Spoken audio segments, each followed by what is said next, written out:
Hello, everybody, and welcome to session one of the Family Matters Parent Training and Information Conflict Resolution Series. Today, we're going to be talking about working well together. So, Karrie Potter, our educational support coach, and myself, Abby Mars, will be presenting on this topic for you today. So we ask that you please use the chat function for any technical difficulties. Please use the Q&A box for questions. We will address as many questions as possible at the end of this presentation. Um, we encourage you to attend as many sessions of this series as you're able, but it will be put into a Google Classroom format after each session so that you may rewatch if needed. And this presentation will be recorded, of course. The contents of today's presentation were developed under a grant from the U.S. Department of Education. However, those contents do not necessarily represent the policies of the U.S. Department of Education. So, Family Matters Parent Training and Information Center is one of the state's two parent training and information centers. We serve individuals, caregivers, self advocates, students, and professionals outside the Chicagoland area to help them understand their role in special education. Family Matters is first and foremost an educational helpline, so a lot of people call here. They're assigned an educational support coach, myself or Karrie, and we talk about different questions you have regarding special education. We also hold the grant for the state's training portion of the Educational Surrogate Parent Program. Educational surrogate parents serve as advocates for students who are within the care of the Department of Children and Family Services. So, should you have any interest in becoming an educational surrogate parent, we ask that you please visit our website and fill out an interest form, and we'll contact you. Annually, we hold a COMPASS training series. COMPASS stands for Coaching Others and Mentoring Parents About School Services.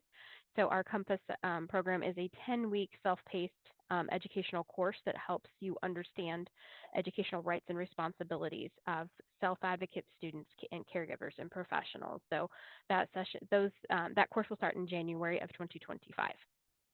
We do several, especially this time of year, IEP document reviews. So we take your child's special education plan or their 504 plan and review it with your concerns in mind and help you make notes to prepare to attend meetings and serve as an advocate for your own child. We are very fortunate to have two self advocacy vlogs, video blogs, with the amazing Bridget Brown and Zoe. So we are wonderful. Zoe's actually just posted today for the month of September. So I encourage you to get on our website and check out those blogs. We do several educational trainings like this one. This particular series, we are so fortunate to partner with other organizations to help you understand more about conflict resolution. And we also host a monthly podcast where we sit down and speak with self advocates, students, caregivers, and professionals to help you learn more about special education and your role and plans. Okay, Karrie's going to go over the goals for today. Okay, can you hear me okay? All right. So goals for today, we just want you to note that throughout the presentation, we will reference parents, but we are referring to parents, guardians, and primary caretakers of students. We recognize that every family looks different, but just to keep it consistent throughout the training today, we will use the term parents. But today our goals are we want you to identify two strategies that to use when navigating difficult conversations. And then we also want you to be able to name two non-traditional areas where family input can be useful. And then also to explore two ways to encourage school-family communication.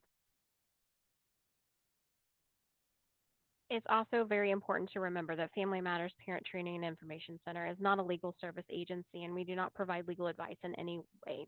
Information received today from Family Matters PTIC should never be construed as legal advice. So, to learn more about what your Parent Center's role in IDEA is, you can visit this website at the Parent Center Hub.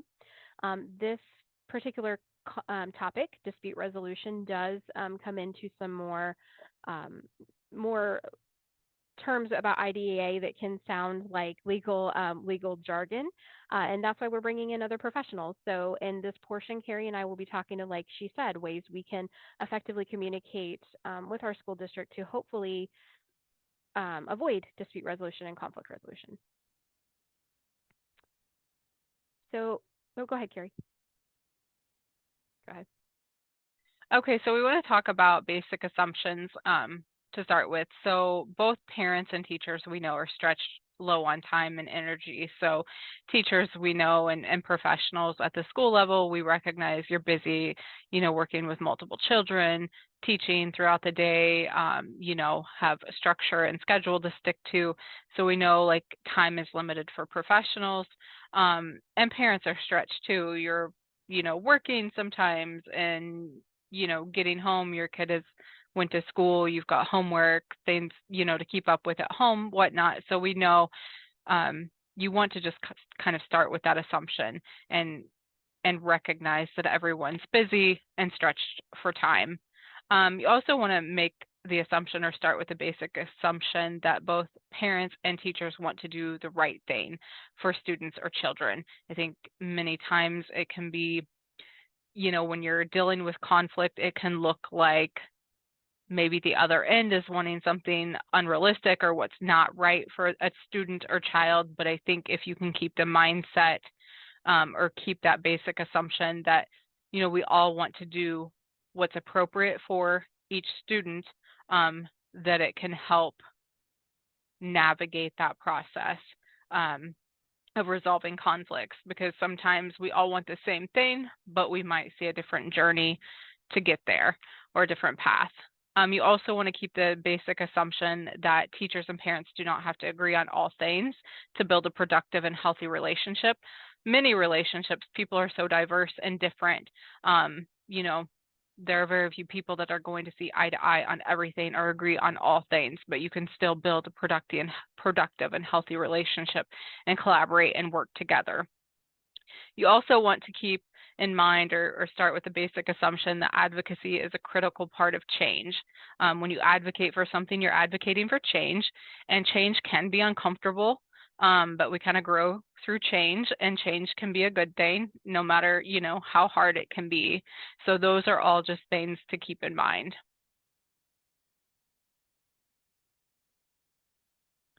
So it's important to remember, why does school family communication and partnership matter? Well, children are always learning on every platform, whether they be inside or outside of school. In fact, it's not just children. Every single human being is always learning in a different environment. Parents need to know how to encourage and support learning at home. So it's very important as a professional that you communicate with parents to make sure that we are all on the same page and we're all trying the same type of strategies, and the same way for parents. So if something's working productive with you at home, it's a great to share that information with the professional working with your child so that across each platform they're learning in the same way. Children do better in the classroom when there is communication between home and school about routine, challenges, and plans. The family's presence and input have the ability to positively influence the school climate. And families can be a strong, effective advocates for educators and students. So, having that parent teacher partnership is crucial for the learning of your student. I always like to, you know, reference back to the IEP table or the 504 table.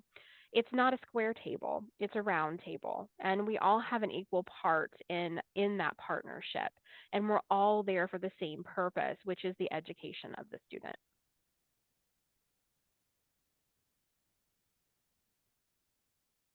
So it's important to know that parent and caregiver engagement can improve student learning, testing outcomes, and social skills. Edutopia does have a document. We can send that out to you on parent and teacher communication.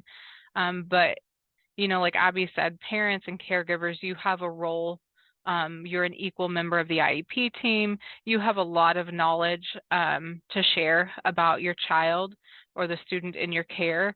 And so, don't underestimate how much you can be involved and how much you can be engaged and really help your student improve. And as professionals, it's helpful to encourage parents to be involved. Sometimes, parents and caregivers may not think they have a lot to offer. Maybe they think, well, as a teacher, you would know more than I do. And teachers definitely know a lot and can do a lot, but, parents and caregivers are there to help with homework and support that student at home and in the community, and can really help even I guess, encourage or practice skills in other settings other than school. So, don't underestimate that as a parent or caregiver, that you can really make an impact. Your involvement and engagement can really make a positive impact on that student.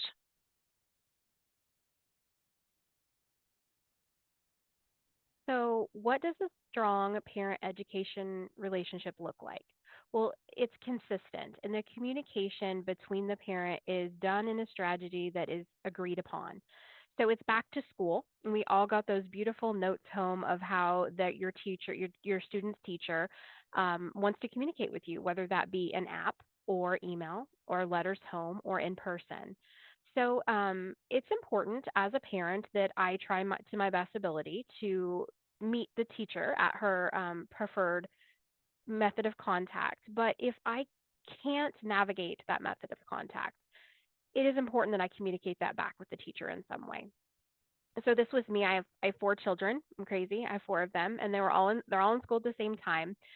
One grade I would get that my teacher preferred the Remind app, and the next one I would get that they preferred Class Dojo, and the next one was Google Classroom, and then the last one was Teacher Ease. So I had 4 different apps of communication for my students. And I remember when I got the last one home about Class Dojo, I can remember just having this meltdown. I was just so overwhelmed. I'm like, I cannot put another app on my phone. So I just shut down and I didn't engage back with the teacher. Instead of reaching back out to him and stating, I've got so many apps on my phone. Is there another way we can communicate? So the ability to discuss your concerns and challenges openly that like this makes for an effective relationship. I'm still really, really good friends with that teacher, and my son hasn't been in her classroom in probably 10 years. So, being able to have those conversations back and forth and share things that you are struggling with as a parent not only helps your student, but it can help other students in the future by having that working relationship. So, and as professionals and as parents, we need to understand the unique challenges that comes with each role. Parents have one student to worry about in the classroom, and teachers have sometimes 17 to 24 students to worry about in the classroom. So it's important to remember that approach as we bring our concerns to the table. Follow through on your commitments made to one another to your best ability. And if you can't follow through, do not be ashamed of that. Just communicate that back with the other person. Have healthy and clear boundaries. Okay. So if my student comes up to you at Walmart and wants to hug you and tell them all about what mom made for breakfast in the morning, if you're not okay with that, if you need your personal space, that is okay. Just communicate that back with me, because to my student, you're his whole world for the next 9 months. So we definitely don't want to alter that boundary. I have some students, some parents of my, I'm sorry, some professionals that work with my kids will send me a Facebook friends request like 3 weeks into knowing each other. Some professionals would like to not do that. So that's okay to have different boundaries, but definitely have a respect for each other's time. My time at night after I put my kids to bed, that are all teenagers now, was about 9:30, 10 o'clock at night. That is not an appropriate time to send a text message to a teacher. She has to work the next morning. But maybe if that's the only time I can, we can discuss, is it okay for me to send an email to you where you won't get a notification that time at night? So because we're talking about ways, how this parent relationship looks like, if you could utilize the chat and tell me, how does this change if the student's receiving special education support? So all of these things I just listed, how might those change a little bit? And please don't be afraid to share in the chat.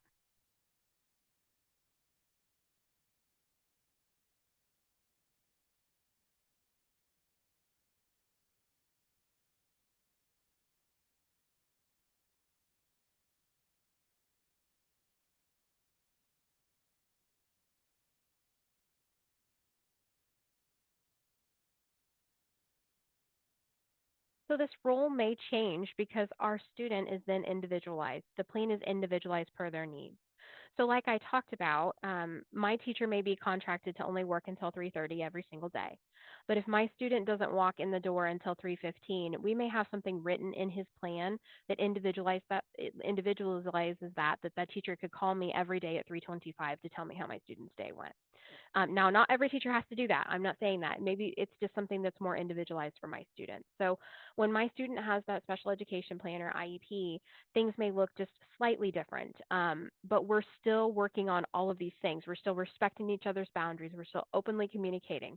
We just may have certain things of aspects of this relationship written specifically in their plan.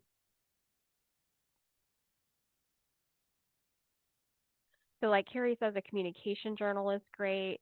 Just different ways and we can individualize it for our students. And one thing I will say, like, you want to have that open communication because if, say, like, I know of a situation where a student did have a communication journal between home and school. That was years ago. Kind of email is pretty handy now, and easy to get to now with your phones, things like that. But it gave the student anxiety, always wondering like what were people writing in that journal back and forth between home and school. And so, if you're running into problems like that where we thought this was a good system, but now the student's older and they're recognizing like, hey, you're writing a note home to mom, and is it a good note, a bad note? It's giving, you know, student anxiety, then you can have that open communication. It helps to say problem solve, like, can we switch that to email now, so that the student isn't experiencing anxiety over what's in those notes, or discuss it with the student, what have you. But it does open up to, maybe a certain form of communication works for a period of time, but then you have to discuss changing that. So we want to move on to the 3 C's of parent-teacher relationships. So again, communication, you want two-way communication, that's key. You're working together to meet the needs of that individual student.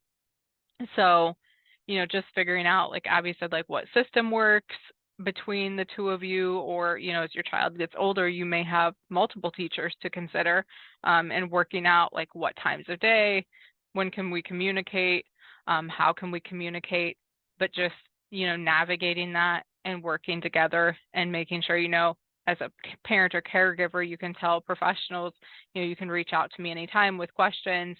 You want the consistency, develop consistent interaction. I think there are points where maybe,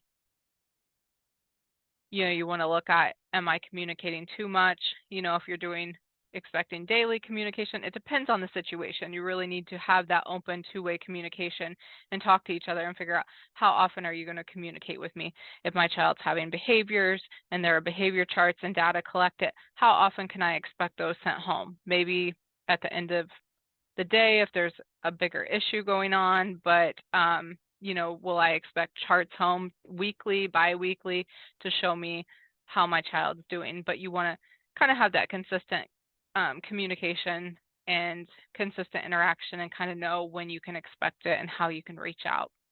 And then collaboration and using problem solving skills is important between home and school. So just if there's a problem, again, keeping in mind what we talked about in the beginning, that, generally everybody wants what's appropriate for that child and to do right by that child. So if a problem does come up, using problem solving skills to work together and look at that problem, address it, think about that problem, look at the problem, think about it, and then decide like what action are we going to take.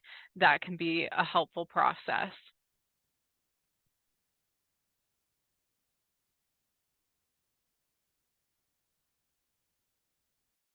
So now we're going to ask a poll and have you put your input into the chat. We would like to know, what are the most significant barriers to parent-school communication? So if you're a professional listening, what are some of the biggest barriers you see for parents to engage back with you? And if you're a parent or caregiver or self-advocate, can you tell us what the barriers are that you are seeing to communication with your district?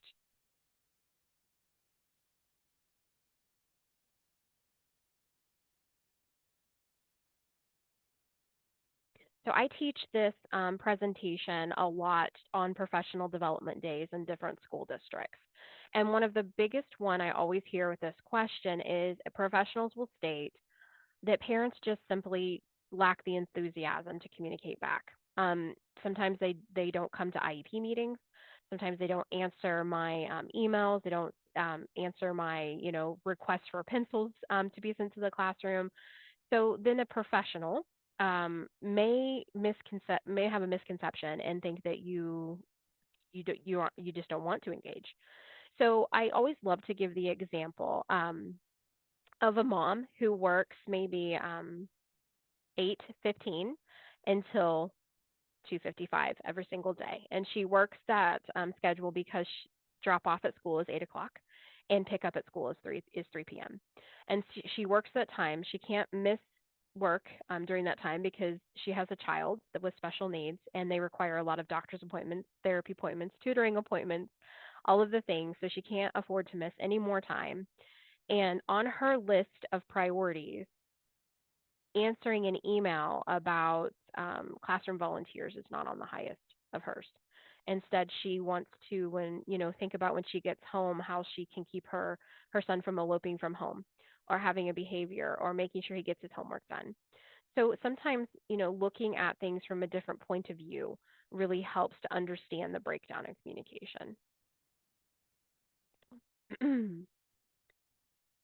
As a parent, sometimes I have as a parent wondered um, a timeline really with that communication. I would get my son would come home off the bus and I would read a note in his bag or hear something about his day and I would be just absolutely upset. I'd have to get this fixed right away. Like this was the top of my list to get fixed all at once.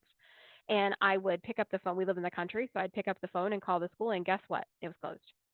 And we sat down as a team one time to discuss this, and I really got to looking at it and thought, that's probably a really good idea that that school is closed because I need a minute to think about what I'm really upset about. I need a minute to really think about what my position and what my interest is. Was my interest for my son to come home every single day on the school bus and behave himself while he was there and enjoy the school bus ride? That's what I wanted. How we were getting there wasn't really where I needed to focus. So, having that time overnight to think about things and calm down really helped to build that relationship because the next morning then I could calm down. There was a few times I left voicemails and then the next morning was a little embarrassed of the voicemails that I left. My kids' middle school principal still laughs about that to this day. But those are some different point of views to have for sure. I'm hoping that our chat's working, Karrie. I'm not seeing anything in the chat. I'm not seeing anything in the chat, but I did check the features, and you are set to where you can chat with us, so attendees can chat with us. So, feel free to put answers or comments in the chat.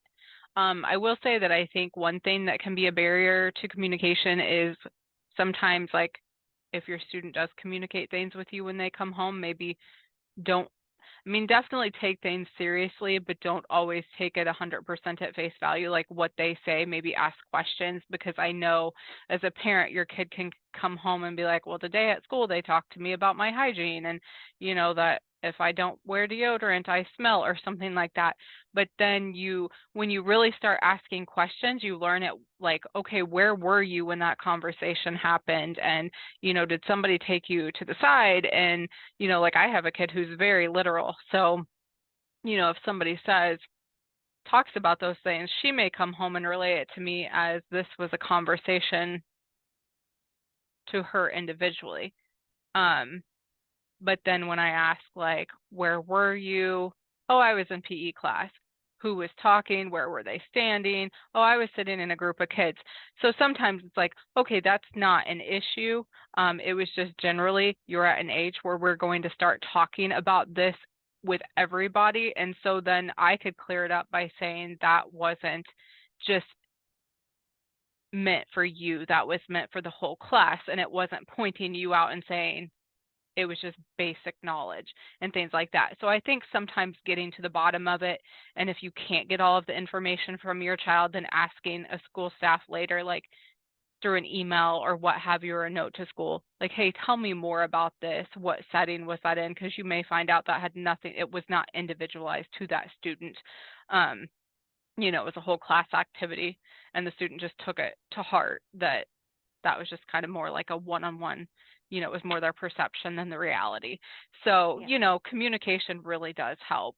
And yeah, Liz has a really good point in the chat, and I wanted to bring this up. Sometimes there's an intimidation factor here.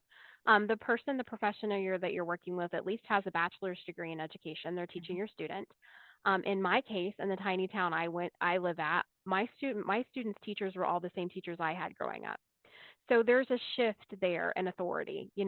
My son had the same English teacher that I had, and I can remember having hard times in her class, like really being overwhelmed with the workload. So there is, Liz, you're like you said, there's sometimes some intimidation there for parents to communicate with the teachers, and not at the teacher's fault. They're a professional, they're good at their job, they're in that position, and so yes, there can be an intimidation factor. And like Karrie said, I thought of a funny story when my daughter was in I think third grade. She came home one day and she said, "I need $2,000 or I can't go back to school anymore." And I'm like, "What do you need $2,000 for, Kira?" And she's like, "I was told today that if I didn't bring $2,000 to school, we can't have school anymore." And so my son is, I have a son that's the same age as she is, and he just told his eyes, and he said, "Mom, we're doing a wrapping paper fundraiser, and we need $2,000 for playground equipment." So like Karrie said, if I would have took that at face value and called and been like, "I don't owe you $2,000," it might have created some communication difficulties there. Thank you again for commenting, Liz. I'm glad to see the chat's working.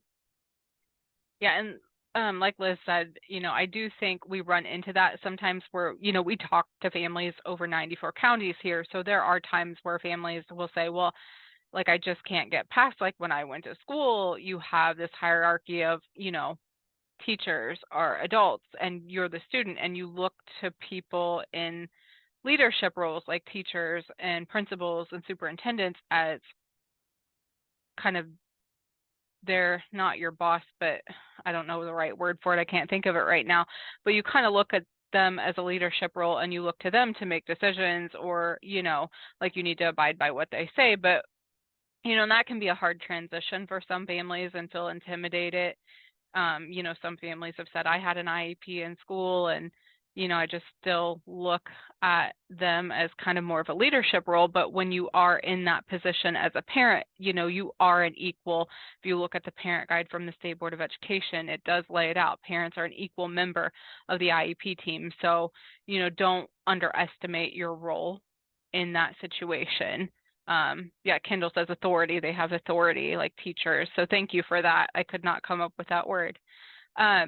So we want to talk about common barriers at home and school. Some of these we've kind of talked about a little bit, but when you're thinking about communication, again, it's timing and schedule. You want to look at what time of day is good for a teacher. If you're a teacher or professional, you can reach out to families. Sometimes teachers do that and send out kind of a survey type thing that families fill out, like what time of day is good for you to talk, what method of communication. So that can be really helpful. As a parent, you can do the same. You can reach out to a teacher and say, what form of communication works for you? You may not need to reach out to every teacher all of the time, especially if your student has multiple teachers, but you want to know, how do I communicate with you if I have questions? And I think it can be helpful for parents to reach out to teachers and say, if you need something from me, let me know. If you are running into a behavior issue or this or that, I mean, you can reach out to me and ask me if I see this at home or in the community, if I have any pointers on how to address this. Um, you know, so I think that's all helpful. Lack of resources sometimes can be a barrier between home and school. Negative history of school experience. So if somebody's had a negative history in their past, they may not have let go of that. If a parent has had a negative history, in an IEP meeting or as a student themselves in the past, sometimes maybe they carry that with them. But it's important. You're working with a new team. At times, and you kind of just want to give them that opportunity to show you how good people can work together. And even, you're going to run into disagreements or have differing opinions at times, but being able to work through those and not letting that carry over moving forward is helpful. I think it's helpful to apologize you know, if you think you've kind of stepped out of line or gotten a little aggressive with your words or something like that, it never hurts to apologize and say, you know what, I got emotional, or emotions were running high, things got a little tense there, it got a little heated, like, I don't want to have that moving forward. It's okay to do that. So what else do you see as common barriers between communication between home and school? Do you have any thoughts on that, on what you see? We've went through some, lack of childcare could be another, transportation, but what do you see? Is there anything that we haven't added that you see in your situations? I think cultural differences too. I always like to bring that up during training, that the different families, all families are different and operate differently. So, keep that in mind when you're working with families or your teachers or professionals, that culturally they may have different practices that you do, and Mhm. that might be, causing some communication barrier that we. Yeah, so different expectations between teachers and parents. Again, I think it's important to keep in mind that sometimes there can be different expectations. You may have different expectations for placement, or, general ed versus special education classes, or, you know, where the student's placement should be. But, having conversations and talking through that, and, kind of why your thought processes there can be helpful. Like we said, change can be hard, but change is not always a bad thing. So talking through why you see something or want something, and having that open communication can really help.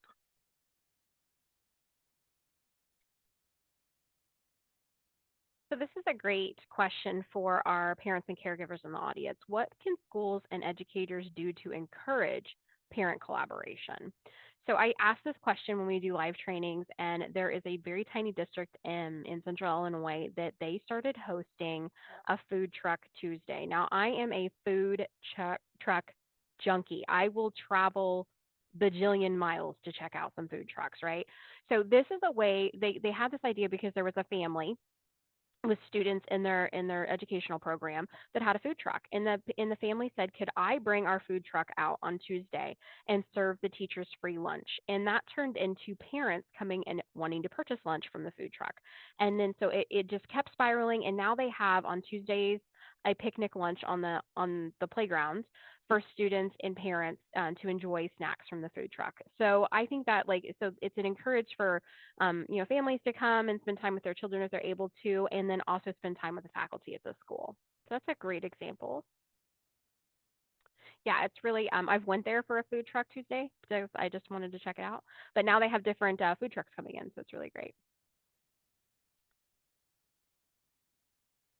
Cassandra had a comment that I think for this slide, that it could be helpful to initiate, for school staff to initiate conversations with parents. So yeah, I agree. Sometimes, a parent may not seem involved or something, but maybe they're intimidated from a past experience, or, don't think they have a role in it. So I think as educators, you hold a lot of power to really encourage parents to be involved, and just let them know you have expectations for them to be involved and want them involved, and kind of provide opportunities, or, I don't know, some school districts might send home papers or flyers to show how parents can be involved, like, with classroom activities or different committees, groups within the school. And as a parent, we love to talk about our kids, right? We think our kids are the most amazing people in the world. So when I see that a teacher also wants to talk about my kiddos, I automatically want to engage in conversation. So, even if I'm just doing drop off in the morning and Mrs. Smith says, hey, Abby, Kira had a really great day and she had this really neat idea to do this, that makes me want to start a conversation with her, that I'm more open to want more communication with her, because then I feel like she likes my kid. I feel like she's invested in her education. So, it's a great way for educators to, just simply say, hey, Kira did great today, or I really liked Kira's haircut. It's a great way to do that back and forth. And I think another good point is that we hear often is the IEP, to no fault of anybody, it's very kind of deficit based. because you're looking and identifying what areas does the student need to improve in, and you're setting goals. But I think sometimes it can be a lot for a family, a parent, or even a student as they get older and they're more involved in their IEP process, because you're hearing so much that they're struggling with, that when I think it can be encouraging to parents and even students to say, hey, they did really great at this today, or, give that positive feedback as well, because it's hard when you're raising a kid with a disability to hear all of the difficult things. You have to, it's part of that journey, but it's wonderful when somebody's like, I love having your kid in class, or, they just really excelled at public speaking and, things like that. So I would say keep those things in mind as well. I don't remember whose slide it is, Terry. It is mine, I believe. So you want to start by looking at the environment and culture. Think about, how do parents feel when they enter the school? Is the school open and inviting? Are there things as a school district that you can do to encourage parents' involvement, make them feel welcome um, when they're in school? We get that, like, there are policies and things in place for safety as far as observations, whatnot. But you want parents to feel comfortable, kind of understand guidelines and policies, but also know, like, we want you involved and this is how you can be involved.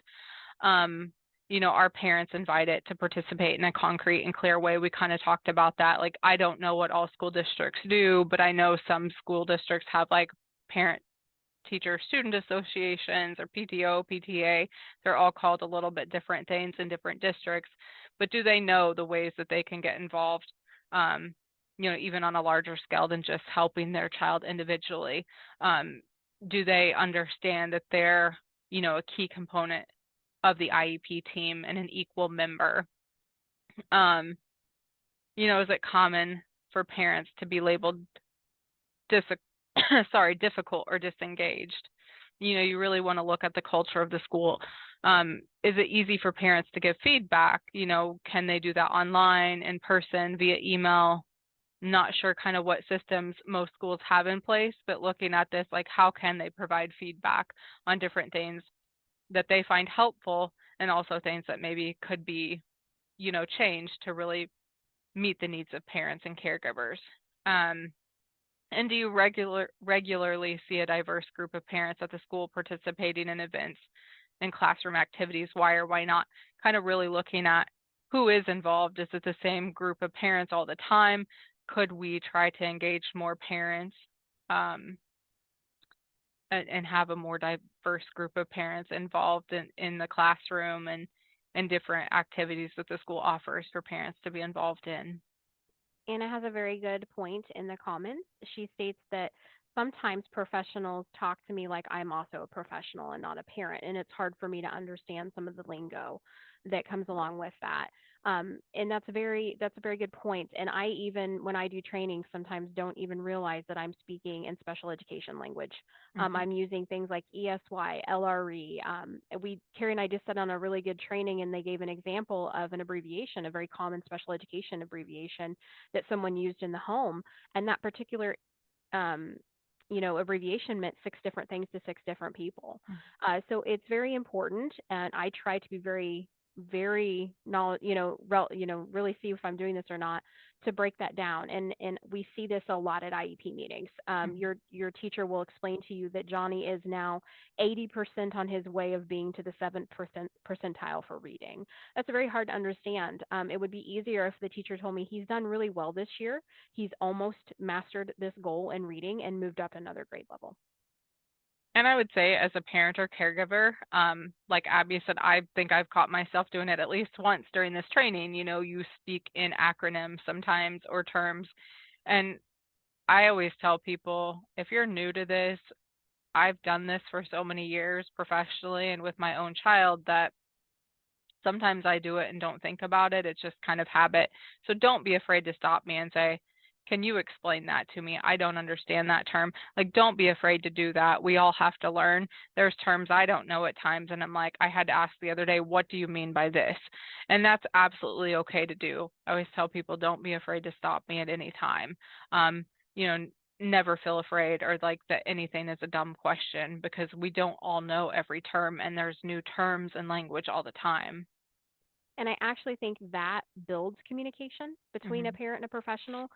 As someone teaching, if someone stops me and says, "Hey, Abby, I have no idea what you're saying. You're talking Greek," I at least then know that they're listening to me and trying to actively be a part of it. So then to go back and explain it, I'm kind of happy with that. To say, "Oh yeah, I'm sorry, I forgot to say that ESY means extended school year services, like the services you get." You know, so I think that helps a lot. So thank you very much, Anna, for that comment. So as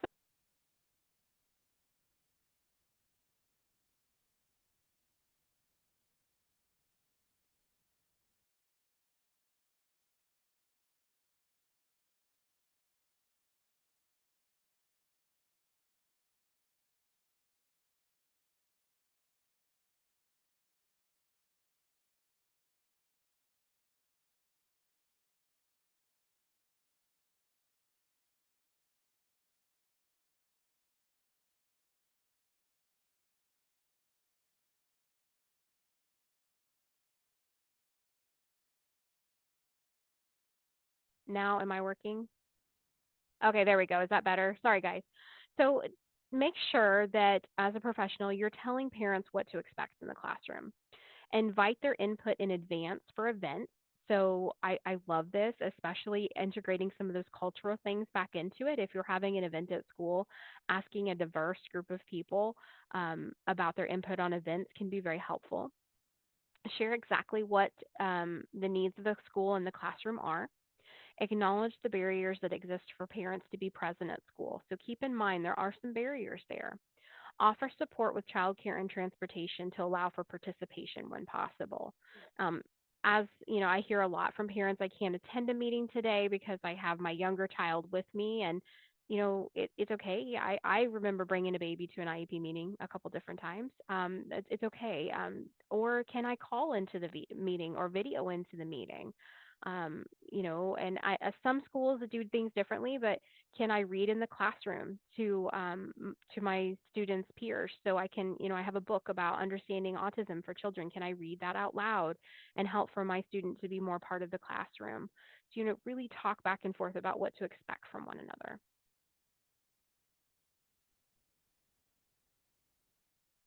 Okay, so we've kind of covered some of this, so I won't spend a ton of time on this, but questions as professionals that you can ask families, what's the best way to communicate with you?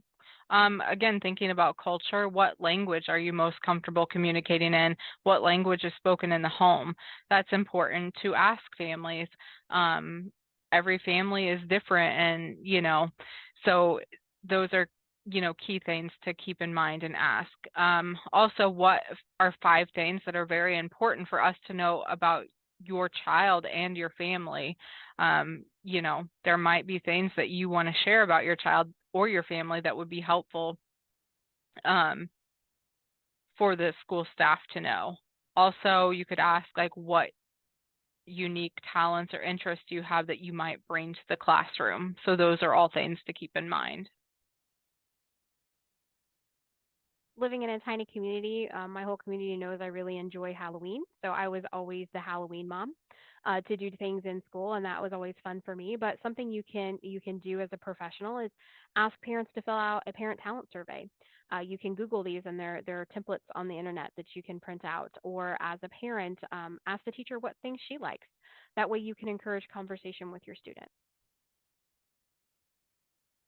So, what can parents do to encourage communication and partnerships? We talked about professionals. What can you do as a parent or caregiver to encourage the communication? And we'll just spend a brief moment on this one if you can put your ideas in the chat.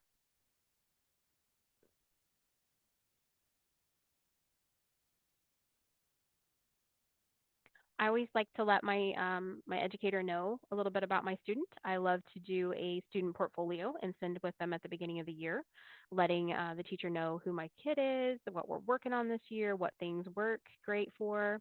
Liz says that they can call, email, or schedule a meeting with me at any time. I like that. Those are great ideas. Go to parent-teacher conferences. Yes. Introduce yourself. I love that, Mandy. Thank you. I also like to be very upfront with the professionals working with my students and let them know what I expect of my student. I expect my student to be engaged, do his share of the work, that I'm going to be there rooting the teacher on from my side as well, and that if I have a concern, I'm going to come to her first.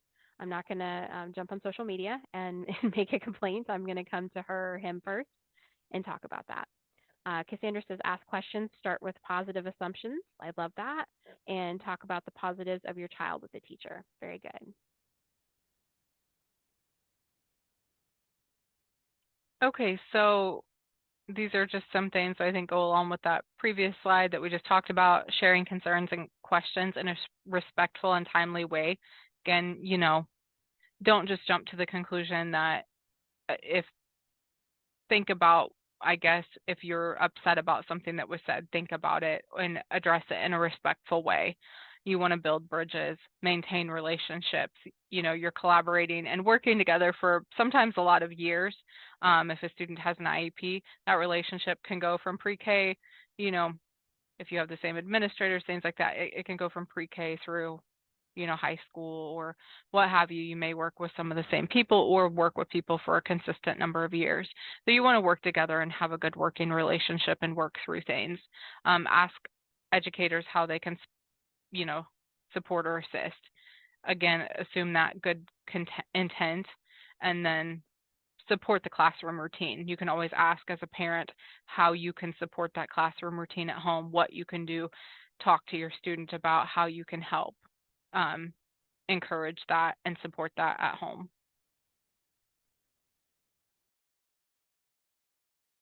So, for parents, questions to ask educators: what's the best way to communicate with you? What can we do to best support you in the classroom? Maybe it's providing supplies. Maybe it's starting your kid's day off with, you're going to have a great day. You're going to be respectful. You're going to, make friends today. We're going to make good choices. And what are 5 things that are very important for a professional to know about your student, um, and know about your teaching style? So,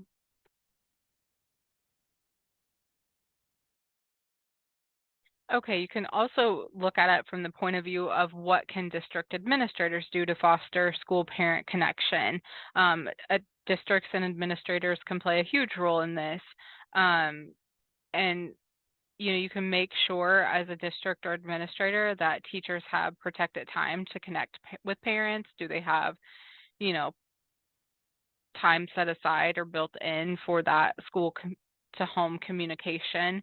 And that can be hard to fit in if you don't make time for it. Schedules are tight. Again, we all know like everybody's busy. And strapped for time. Make certain that efforts to include parents are equitable and effective for parents with social, financial, or language barriers. So again, like as an administrator or a district, maybe sending out a survey to families to see, what are barriers? What could we do to make this more equitable and effective for all parents in our district? And then be consistent in messaging about the importance of family engagement. So that's, those are all things that districts and administrators can do, and I'm sure there's tons of more ideas out there. You may also look at, as a district, targeting funding that's going to allow for involvement, like, childcare, meals, language access, transportation. Those can all set you up for success as a district, and set you up for success with family school collaboration. I think one of the best things districts can do is get involved with their parent center, whether they're in the Chicagoland area or here with us in downstate Illinois. I think that's really great to harbor good feelings and promote progress when an administrator hands a family our brochure and says, I know you're struggling to understand this, or I know we're both, want to learn more about dyslexia. And when they hand over a brochure for the parent center, I think it helps the parent feel more supported. So, keep that in mind. We send brochures out to schools very regularly, and I think we have quite a few school districts that know about us and really want to promote that involvement from the parent center. Communication is not reserved for challenges or bad news, so keep this in mind as a professional and as a parent. Maybe Monday morning, it's a great idea to put on a little post-it note on Johnny's backpack and say, Mrs. Smith, I hope you had a great weekend. Wasn't the weather beautiful? Or if you were really struggling with something as a team last week, maybe Johnny was struggling with his grades or something, the next Monday, write, "Thanks so much for working with me last week. It meant a lot that you care so much." And same way back for professionals.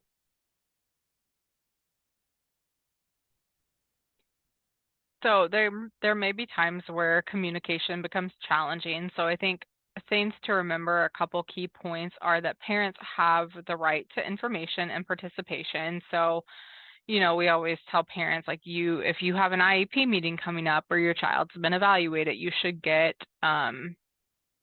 any data that will be discussed, like evaluation reports, draft IEP, things like that, 3 school days in advance. So, parents have a right to this information and to participate.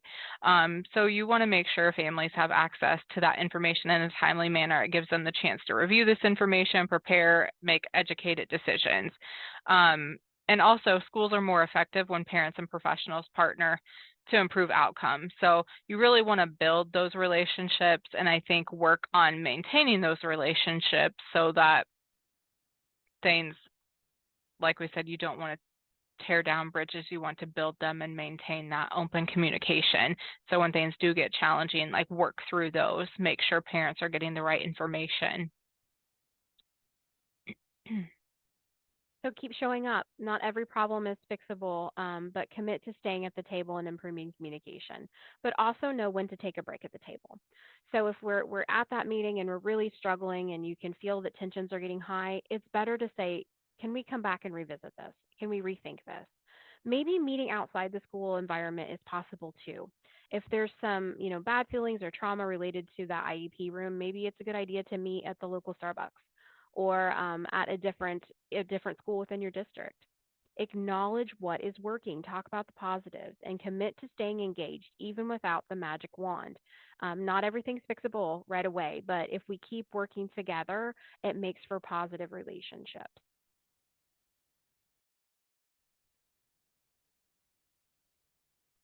So you also want to embrace strategies that work to get relationships back on track. Things can get off track sometimes, but it doesn't always mean that it can't get back on track. Like I said before, definitely apologize when you need to. As on the parent side, school side, there are times where, apologies can really help mend a relationship. You're making that effort. You want to find the good news, like we talked about. What are the wins? What's this child doing well at? Where are they being successful? You don't just want to talk about the hard things, but talk about the good news. And and sometimes I've heard you can start an IEP meeting off with going around and everybody sharing something positive about the student and what their accomplishments are. And that can really set a tone for the meeting. Bring the student to the table to rebalance the conversation. If the student's at the meeting, that may help keep things on track. It's a reminder of why you're there. Or sometimes just bringing I've heard of families bringing a photo of a student and keeping it at the table. And a student doesn't have to attend the whole meeting if that's not something that really they're ready for at that point. They could come for a little bit. Again, you avoid using the jargon, acronyms, things like that.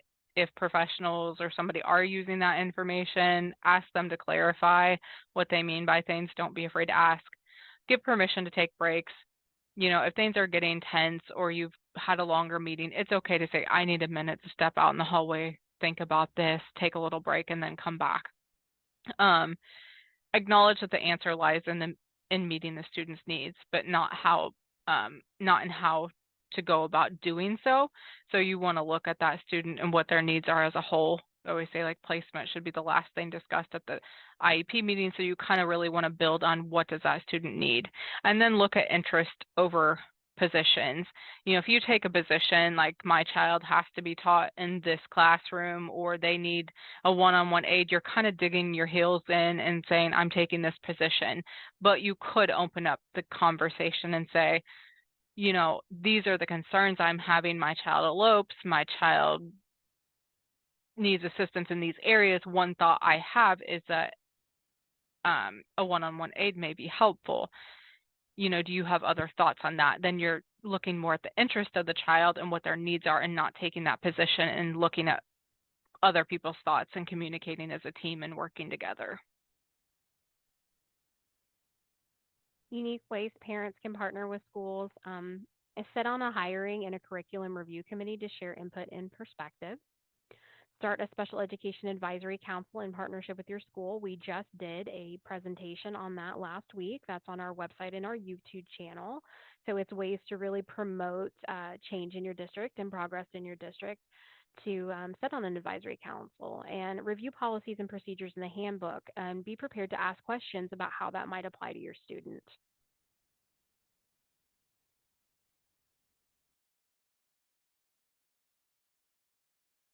Parents and teachers make a strong advocacy team. This is a great resource. Here you can watch this video. We're running a little short on time, so understood.org shows some great resources on breaking down communication barriers. And of course, we have our podcasts that do the same. There's a couple topics there. So, on a whole, some of the best ways to avoid conflict or dispute resolution with your district is to make sure that you have a solid communication foundation and make sure that it's student centered, that your student is your primary interest of both parties and the progress that they can make. And definitely be open to seeing both sides of the situation. So, just a reminder, Family Matters is not a legal service agency and cannot provide legal advice or legal representation. We will join you again next week, same time, same place, and we will be joined by Laura Hart from the Illinois Guardianship and Advocacy Commission. She will be going over procedural safeguards and prior written notice and how to understand those rights as parents. So, right now, we're going to stop the recording. And I did put our emails in, so if you need to contact Abby or myself, you need resources, you have questions, don't hesitate to reach out. Also, you will